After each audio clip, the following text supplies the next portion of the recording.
Hi friends, तर आज आपण क्लास 6 मॅथ्स एक्सरसाइज फर्स्ट पाहणार आहोत. थ्री डायमेन्शनल शेप्सचे. तर चला एक्सरसाइज फर्स्टमध्ये काय आहे बघा. First question, select the correct option.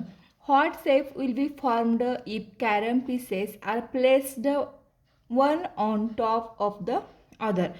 Carrom खेळण्याचे जे काय पीसेस असतात त्या आपण एकावर एक ठेवल्यानंतर त्या जशा गोलाकार स्पिअर टाईप असतात त्या एकावरती ठेवल्यानंतर कोणता शेप तयार होतो? ए क्युबॉइड, बी सिलेंडर, सी कोन, D cube.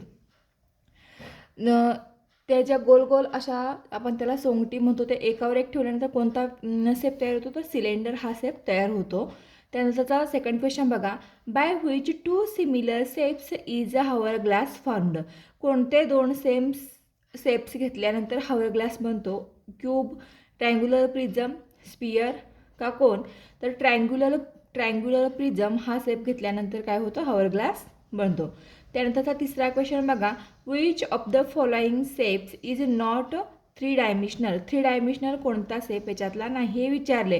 Square, sphere, cylinder, कोन. आता कोन जो आहे तो थ्री डायमेन्शनल आहे, सिलेंडर ही थ्री डायमेन्शनल आहे, स्पियर देखील थ्री डायमेन्शनल आहे. पण स्क्वेअर जो आहे तो प्लेन सरफेसवरती असतो, त्याला फक्त लेंथ आणि ब्रीथ असते. त्यामुळे स्क्वेअर काय आहे? स्क्वेअर हा टू डायमेन्शनल आहे.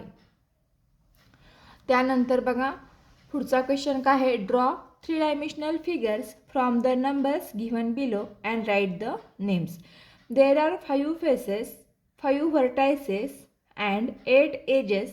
One face is a square and the remaining face are triangular. आता हा कोणता शेप आहे सांगा बरं. एक फेस कसा सांगितला? स्क्वेअर. आणि बाकीचे फेसेस कशासाठी? ट्रायंग्युलर. म्हणजे हा काय असणार आहे? स्क्वेअर प्रिझम असणार आहे, बरोबर का? बघा मी ड्रॉ करते. याचा शेप कसा असणार आहे ते.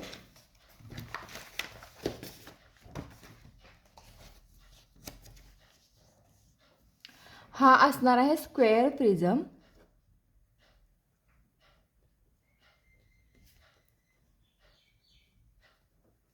आणि हा कसा असणार आहे बघा.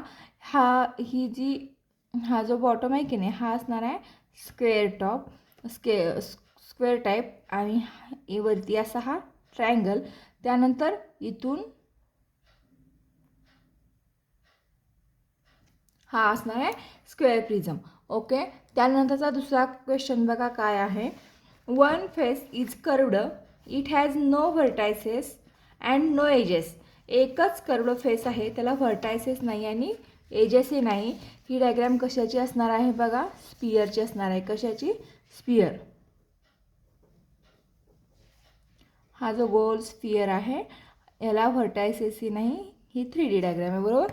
आणि एजेसही नाही. तर सेकंड डायग्राम काय असणार आहे? स्पियर असणार आहे सेकंड स्टेप. त्यानंतर थर्ड क्वेश्चन बघा काय आहे. There are 6 faces, 12 edges and vertices 8. आता ज्याला 6 फेसेस आहे, 12 एजेस आहेत आणि 8 व्हर्टायसेस असे क्यूब आणि क्यूबॉइड दोन्ही असतात. काय असतात? क्यूब आणि क्यूबॉइड. क्यूबचे कसे असतात? सर्व साइड्स इक्वल असतात.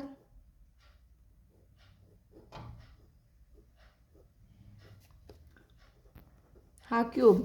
आणि क्यूबॉइड कसा असतो? रेक्टँगल टाईप असतो.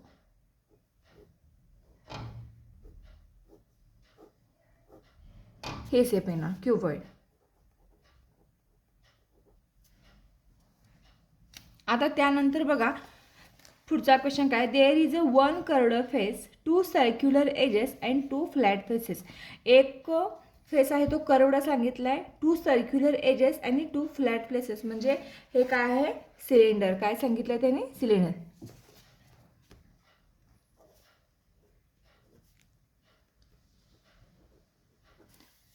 चौथा जो शेप आहे तो काय आहे? सिलेंडर आहे. तो कसा असणार आहे? हे असे आपण सरळ ही काढूया, 2 सरळ लाईन. त्यानंतर इथून असा हा सर्कल, इथून पण असा हा सर्कल. हे दोन कसे झाले? हे जे दोन आहेत ते सर्क्युलर एजेस आहेत आणि ही कर्वड फेसेस आहे. आणि एक कर्वड फेस आहे, 2 सर्क्युलर एजेस आणि 2 हे वरचा आणि खालचा 2 flat faces. Thank you for watching.